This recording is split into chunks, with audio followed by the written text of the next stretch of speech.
এগুলো করার চেয়ে আমরা দুই একজন উপদেষ্টার যে মন্তব্য বক্তব্য ইদানিং শুনছি, এটা অত্যন্ত দুঃখজনক। রাজনীতি এবং বিরাজনীতিকরণের একটা মাঝামাঝি একটি পরিবেশের জায়গায় আমরা অবস্থান করছি বলে মনে হচ্ছে উপদেষ্টাদের কথা। আরেকটি বিষয় আমি আপনাদের সামনে উল্লেখ করতে চাই, সেটি হলো সরকারের মধ্যে ইদানিং, এটা তো অন্তর্বর্তীকালীন সরকার, এটা তো নিরপেক্ষ সরকার এবং একটি বিশাল গণজাগরণের মধ্যে দিয়ে সরকার হয়েছে। এদের মূল স্পিরিট থাকবে গণতন্ত্র, এটার মূল স্পিরিট থাকবে গণতন্ত্রের যে অপরিহার্য উপাদানগুলি আছে, আমি যেটা বললাম আইনের শাসন, বিচার বিভাগের স্বাধীনতা, সংবাদপত্রের স্বাধীনতা, এগুলো নিশ্চিত করার জন্য তাদেরকে আরও বেশি উদ্যোগী হতে হবে এবং অবাধ সুষ্ঠু নির্বাচন। তো এগুলো করার চেয়ে আমরা দুই একজন উপদেষ্টার যে মন্তব্য বক্তব্য ইদানিং শুনছি, এটা অত্যন্ত দুঃখজনক।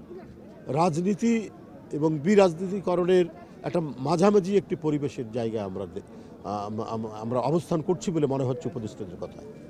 আমরা সেই আপনার 7ই জানুয়ারির যে মঈনুদ্দিন ফখরুদ্দিনের সময় যে পরিবেশ হয়েছিল, সম্পূর্ণরূপে বিরাজনীতিকরণের যে একটা প্রক্রিয়া, -2 থিওরির যে কথাগুলো এবং আলামতগুলো ফুটে উঠছিল, সেটারই বহিঃপ্রকাশ কিনা, সেটার এক্সটেনশন কিনা, এটা এখন মানুষ প্রশ্ন করছে, আমাদেরকেও প্রশ্ন করছে। ঘটনাটা কী? বলছেন যে 50 বছর আপনারা সংস্কার করেননি কেন? আরে সংস্কারে এটা তো ধারাবাহিক প্রক্রিয়া।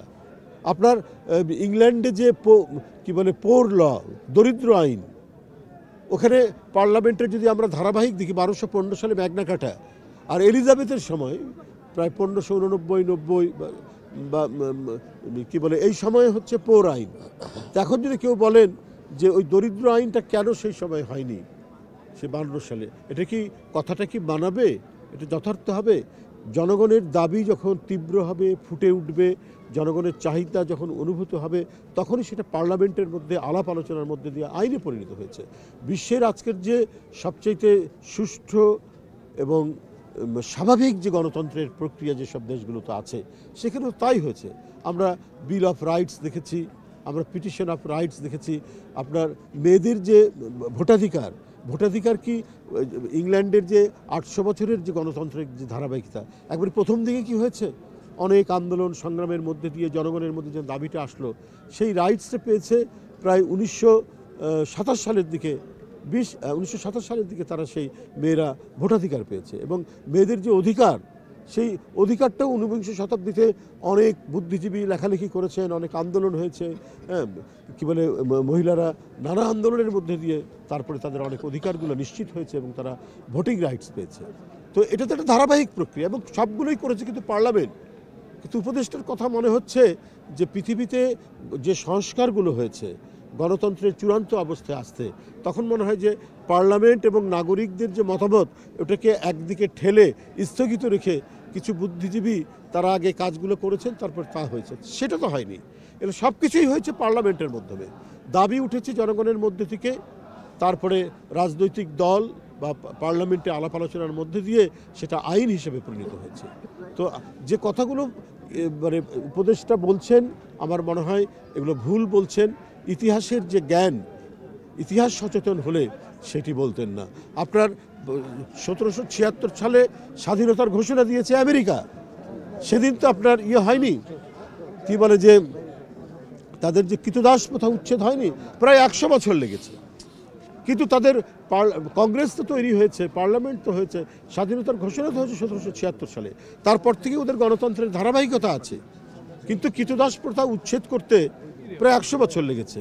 তখন যদি কেউ বলতেন যে না এখন আমেরিকান কংগ্রেস বন্ধ থাকবে, এখন রাজনৈতিক সব বন্ধ থাকে, আমরা আগে কিছু সংস্কার করি, সেদিন তো নাগরিক সমাজের পক্ষ থেকে কেউ বলেনি মার্কিন যুক্তরাষ্ট্রে। তারা ওই কংগ্রেসের মধ্যেই কৃতদাস প্রথা উচ্ছেদের আইন করেছে। তো এই যে সংস্কারগুলো, এটা ধারাবাহিক প্রক্রিয়া এবং আইনসভাতেই সেগুলো আইনীকরণ হয়েছে, সে সংস্কারগুলো হয়েছে। তো আমার মনে হয়, আমি আগেও বলেছি, এই সমস্ত কথাগুলো বিরাজনীতিকরণের আভাস দেয় এবং রাজনীতিকে দাগের অপর প্রান্তে রেখে এক ধরনের স্বেচ্ছাতন্ত্রই কিন্তু ফুটে ওঠে। আমি মনে করি এখনও আমাদের গভীর বিশ্বাস এবং আস্থা রয়েছে অন্তর্বর্তীকালীন সরকারের প্রতি। তারা এই ধরনের মানে মন্তব্য এবং বক্তব্য করবে না। রাজনীতিবিদরা তাদের অবদান নাই, ৭১ কাদের অবদান, বিজয় কাদের অবদান, এই যে দেশের জনগণকে সংগঠিত করে কাদের অবদান, এই যে ৫ই আগস্টের আগে যে মানুষকে একটা মানুষ যে অধিকার বঞ্চিত, এটা কাদের অবদান? রাজনীতিবিদদের অবদান। বেগম খালেদা জিয়া ২ বছরের বেশি জেলে থেকেছে কেন? এই গণতন্ত্রের জন্য। আজকে তারেক রহমান বিএনপির ভারপ্রাপ্ত চেয়ারম্যান বিদেশে কেন? এই গণতন্ত্রের জন্য।